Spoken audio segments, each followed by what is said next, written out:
Welcome, everybody. It's Ed Martin. It's great to be with you. And I am going to try every day to spend a few moments with you here on the video, post it up on social media wherever I can. Let me ask you a favor. If you're watching this, do me a favor and share this, like this.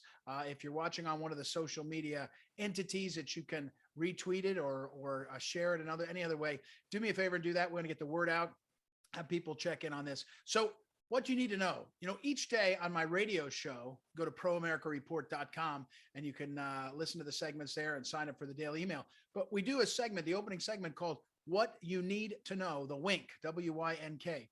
And the WINK is kind of the issue or two that I think is at the center of what's going on that you may not be seeing when you're looking at your regular news sources or even your irregular news sources, depending on where you are on social media. So there's often a couple of big stories. And on these videos, I'm going to try to cover some ground, not just give you the one thing, but maybe give you two or three. So first of all, let's talk for a moment about Elon Musk. Elon Musk. I have told the story, and it bears repeating now, about how interesting it is what Elon Musk did. And I mean that from a standpoint of a business.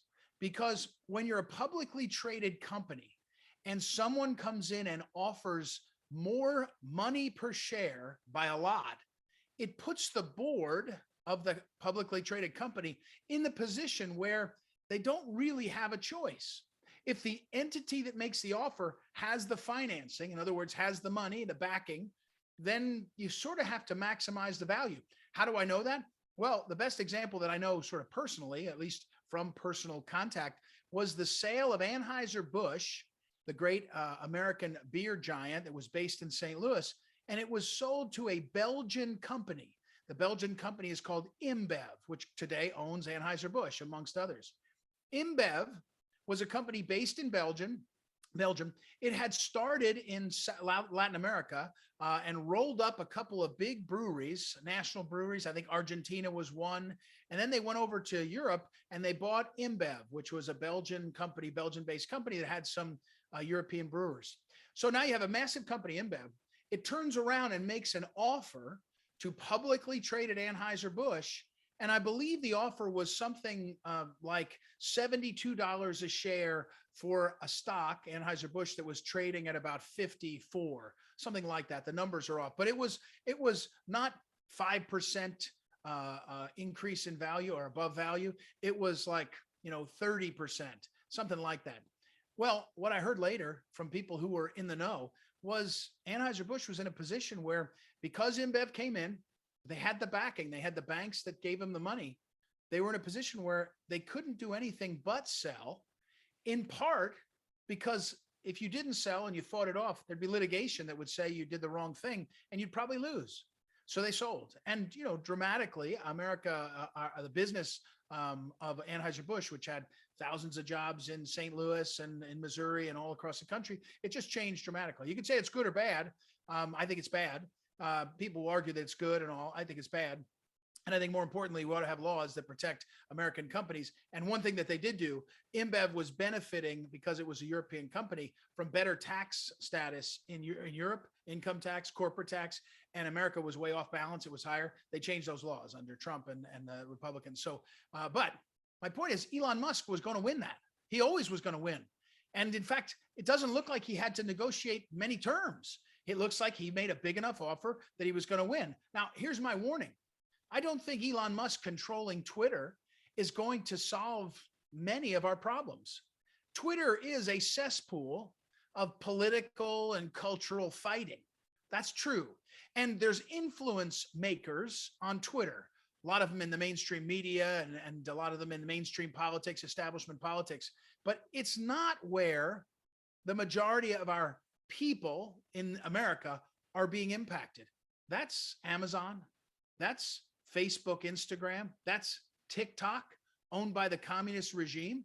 So watch Americans fight over Twitter, or watch the insiders, the political classes, the establishment fight over Twitter. Today, they're calling Elon Musk a white supremacist. I mean, I'm serious. They're saying that in some of the places, and the general counsel of Twitter is crying on a call with her people because of the sale. Like, she's so upset. So you're going to see a fight over Twitter. I'm not sure that that's not a distraction from where the real damage is happening to our people. What you need to know is the impact of Instagram on your child's brain is much bigger than what's going to happen on Twitter. The impact of TikTok on your child's brain and development is much bigger than anything on Twitter. In fact, if you want to really change the world and save your kids, we should pass a law in every state, maybe a federal law, that says, you know what? You can't operate a car because it's too dangerous. You can't operate a car until you're 16 and have a license. Similarly, you can't have a smartphone and have access to social media until you're 16 and pass a test for a license. That would save lives. That would actually take care of people. And so we're gonna fight over free speech. We're gonna fight over Twitter, and the big fight is over here, right? In terms of what Amazon and others are doing.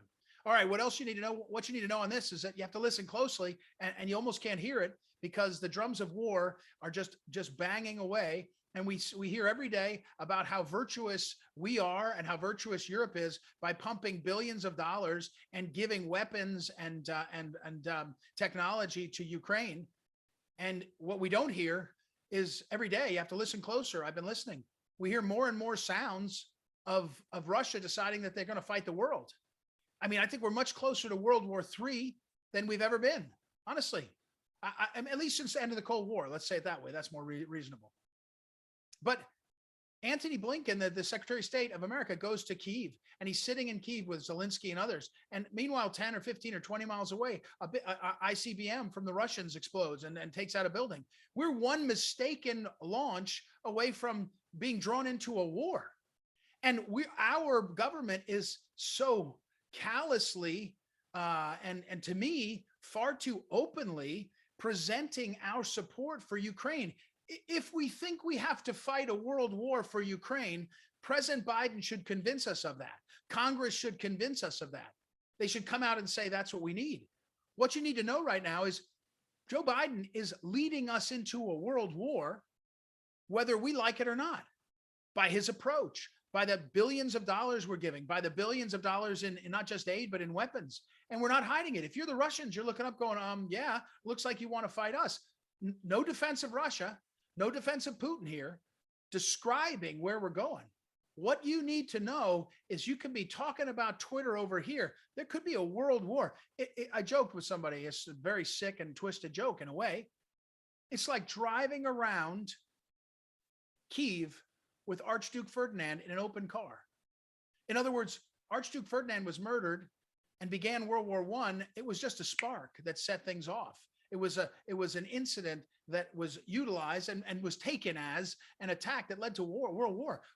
We feels to me, when you look closer, listen closer, that we're being very, very easy with our so-called support of Ukraine. That looks a lot more like we're fighting a proxy war.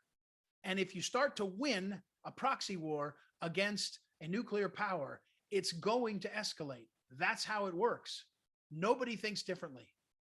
So that's what you need to know on that one. All right, everybody. Hey, thank you for tuning in. I'm going to do these quick hits every day. I will, wherever I am, I'm going to sometimes throw my phone up and talk into the phone and make sure to get communicating. Do me a favor, like this, pass it on to others. Send me your feedback, ed@phyllisschlafly.com, ed@phyllisschlafly.com. You can text me directly, 314-256-1776. 314-256-1776 comes right to the old phone. Anytime you want to get in touch. Have a great day, everybody. We'll talk again tomorrow. Thanks.